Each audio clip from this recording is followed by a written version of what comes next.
So I did my book Over Cabal, which is by Clive. So Cabal is actually a real word, I didn't know this, and it means a secret political clique or faction. And so the book starts out with the main character Boone in his psychiatrist Decker's office, and they're just talking, and Boone has a severe mental disorder that contributes to memory loss, and his memory loss can be so severe that he doesn't remember what he talks about in his sessions with Decker that happened 2 days ago. Decker records all of the sessions, and even when he plays back the tapes, Boone can recognize, yeah, that's my voice, yeah, that's Decker's voice, but I do not remember talking about it, but obviously it happened. And so in this session, when the book opens, Decker is telling Boone that he believes, or that Boone has started talking about crimes that he may or may not have committed. Obviously, Boone does not remember this, and he asks Decker to play the tapes back.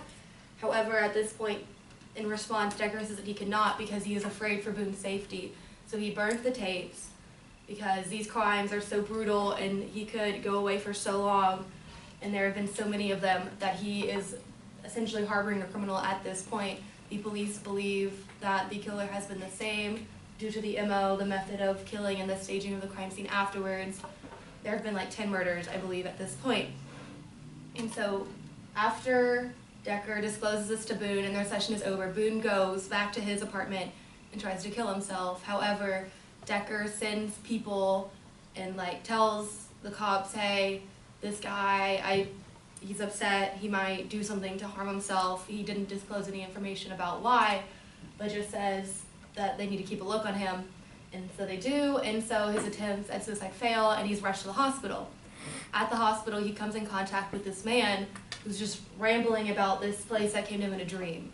He's calling it Midian, and it's a graveyard that's like a semi-mythical city, and people live underground. These people are called the Nightbreed, and they're kind of a cross between like vampires and werewolves. They can turn into animals, but they can't go on the sunlight, and when you're bitten by them, you're transformed into one of them. Wild. And so Boone realizes at the hospital, when the authorities show up, that he is in a lot of trouble, and he only really has one choice but to escape to this city because no one who's living, who was not a Nightbreed, knows about it. So he goes, and it takes him like a year to find it, and once he's there, he's attacked by 2 of the Nightbreed, and they bite him, but he escapes into a nearby city, and then there in that nearby, well, it's more of a town than a city, and then there in that town, he comes in contact with Decker, and at this point, Decker's like, you didn't murder people, it was me, I just used you because I knew no one's gonna believe you over me, you don't know what you did yesterday. And so there, police show up and shoot Boone several times, and he's presumed to be dead, and he's placed in the morgue, and they kind of just leave him because he's dead, you're not gonna watch a dead guy. And so the next time authorities come down to check on him, make sure he's still there, he's gone, and they go to Decker and they're like, Boone is not in the morgue anymore, what should we do? And Decker knows about the graveyard, and somehow he knows that something suspicious goes on there, and he was like, go send a bunch of people over there, just round up everyone and go there, and doesn't really give them an explanation why, he just says do it, and they all do it, and they find it, and they basically set the city on fire in the daylight. So the Nightbreed have to come out during this time, and it's harmful to them, but they can kind of keep shaded under trees. And on the leader of the Nightbreed, on his deathbed, he tells Boone that he has to go rebuild the city since he destroyed the last one. And so the book ends with Boone trying to go and find a way to rebuild the city and where to build it. So Boone's psychiatrist manipulates Boone into trusting him, even though he's blaming him for murders that he did not commit. Boone has been going to Decker for years and years and years, and Decker is also one of the highest psychiatrists in the UK. So he's well respected, and so everyone's gonna believe him over Boone no matter what happens. And so today, people with mental disabilities are taken advantage of, mostly sexually, financially, and for entertainment purposes. Sexually, a big case back in 2014 happened in Minnesota in a high school where an 18-year-old and a 16-year-old were on the same cheer team, and the 16-year-old said, I need extra money. And this 18-year-old went up to her and she was like, I can help you with this. And this 18-year-old was like, yeah, like, okay. And so the 18-year-old Parker set up a advertisement for her on this website and kind of went from there. She was eventually caught, and I think she was sentenced to 4 years in prison, and I believe she served all 4.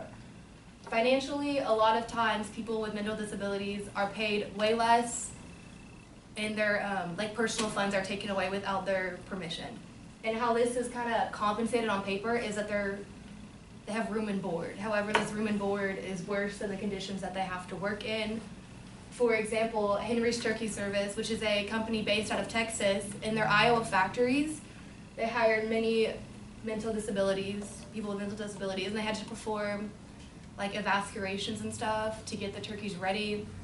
And they were paid about $60 a month, and they worked every day of the week, very, very long hours, while everyone else who did not have a mental disability was paid at least minimum wage.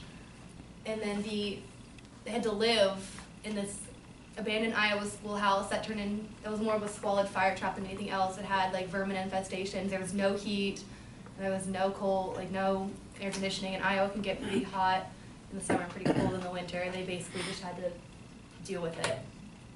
I think the worst part about the Henry's Turkey Service is that during the trial, the legal documents that came to light showed that the 28 men in the first lawsuit that were supposed to be getting the $6,000 of minimum wage that would have like transferred over was actually going to the heirs of the Henry's Turkey Service.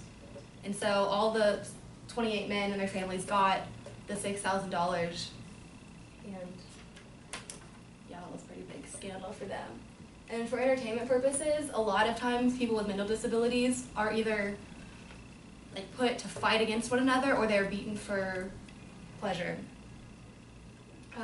And the biggest story that I found was up at the Hamptons, a city about 2.5 hours outside of New York. That's pretty like an affluent community.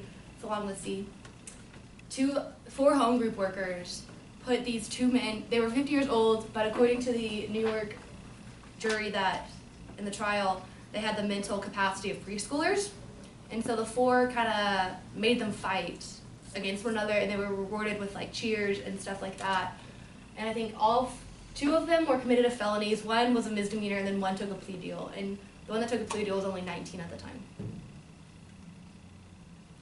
And so whenever stuff like this does tend to happen, people usually believe people with higher degrees more than the people who are being victims. For example, I think Larry Nassar is the biggest one that we all know of. He was the Michigan State University team doctor for the gymnastics team and the rowing team, and obviously the USA Gymnastics Olympic team. He abused girls since the 80s, and the first complaint that the Michigan State Board admits to happened in 2016. But I mean, we know it's been going on since he's held this position. And I think he got away with it for so long because he's smart. I mean, he has a doctorate degree. Not a lot of people can just go through medical school and get one of those. And then he was also the team doctor for 2 sports at the top tier 1 university, gymnastics and rowing. And he was also a gymnastics coach doctor for the Olympic team, which is also pretty hard to do. So he was really well respected in his field. Second, the guy at the bottom, his name's Guevara. He was the lead detective in a case that happened in 1999 that left Ricardo Rodriguez was accused of committing a drive-by shooting that left a homeless man dead back in 1999. Now, Ricardo said he did not do it. He was in the area, but he had nothing to do with it.